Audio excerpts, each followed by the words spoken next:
Hi, my name is Danica and today I have the book art tag. I was tagged by Anna from the Two English Girls and she also queered the tag, so I'm going to take her questions and do those. The first question is, who is your favorite literary couple? And surprisingly, I'm going to go with a couple of straight couples here. I don't usually ship characters in books for some reason. One of the couples that's always stuck with me is Kate and Sam from Holes by Louis Satcher, and I also love the idea that Stanley and Zero kind of echo them.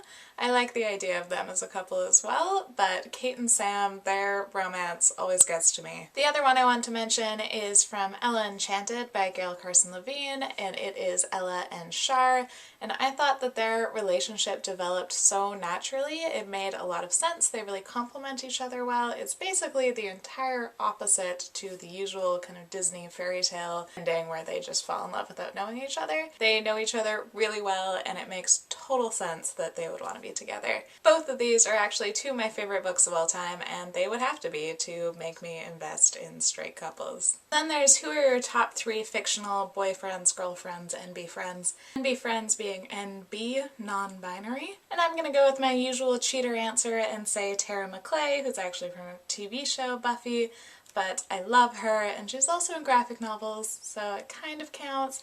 She is just the sweetest, kindest character, but is also very strong. She inspires me to be a better person, and I think she would just be the sweetest girlfriend. Second, I'll say Cameron Post, all grown up, from The Miseducation of Cameron Post. She has such a great, sharp sense of humor, and she's also really resilient and adaptable. I think she'd be really good to help you weather just whatever life throws at you. And lastly, Florence from Tipping the Velvet. She's very kind, but also really tough and very political, and I think she'd be really motivating to actually do something good with my life, but I think I could also help her kind of relax and take some time for herself. What is a romantic trope that you wish people would stop using? I have to echo Anna's answer here and say unnecessary heterosexuality.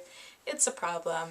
But the trope that annoys me the most is the whole playing hard to get idea where a guy just chases a girl until she gives in, and that's supposed to be romantic in some way when it's actually just horrifying at worst and annoying at best. And I would like that to never come up in a story again, unless you're going to like press charges. What literary couple is terrible for each other? I'm gonna go with one of the books that I read recently and really loved, and that's My Education by Susan Choi. The main character, Regina, has this relationship with Martha. Martha is married and has a very young child, and Regina is inexperienced with romance. They have this tumultuous relationship that is very passionate but also completely toxic. Best romance book to movie adaptation. I thought Holes actually did a really good job with the movie adaptation. Not that either the movie or the book is a romance, but I thought Sam and Kate's relationship was portrayed pretty well on screen. Also not really a romance, but I thought Fingersmith was also done really well as an adaptation. I didn't like the Tipping the Velvet adaptation as much. I thought it was weirdly artsy. What's the best book to read to your partner? I think this depends on your partner's taste. I think Harry Potter would make for a really great one, especially if you're both big fans and you can kind of discuss it.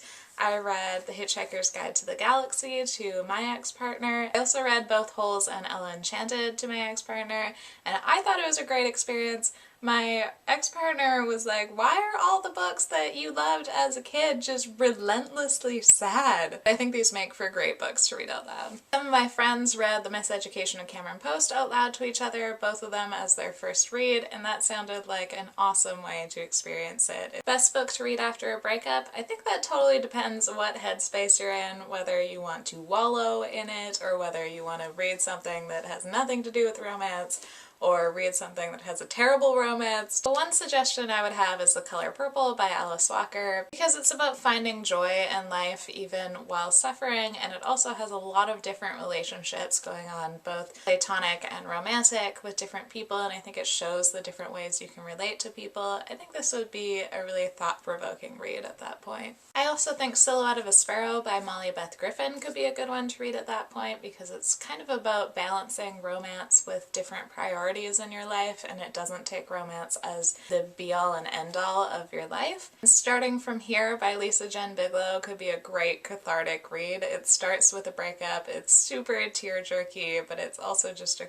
great read, and it doesn't have a big focus on romance. Which book would you say is your favorite on a first date? I would be honest and say Tipping the Velvet by Sarah Waters. This is a super sexy book, but it's also literary, so I think it would make total sense to mention on a first date. What is your favorite same-sex or queer couple in literature? Do you believe it's a couple in Tipping the Velvet? Which book would you give someone as a symbol of your affection? I would give Kissing the Witch by Emma Donoghue. This is one of my favorite books. It's an absolutely beautiful book. It's thought-provoking. It's sexy. I think it would also be a really good gauge of how well I would be suited for this person with how they would react to reading this book. And that's the book heart tag. I'm going to tag Jessie from Cup of Books, Kira from Fangirl Flails, Joseph from Boy Who Cried Books, Nancy from Nancy's Reads, Susie from Read Susie Read, and Penelope from Penelope's Picks. And if you haven't been tagged but you do want to do this tag, please do, or just leave your answers in the comments. I would love to see what you would pick, and thank you for watching.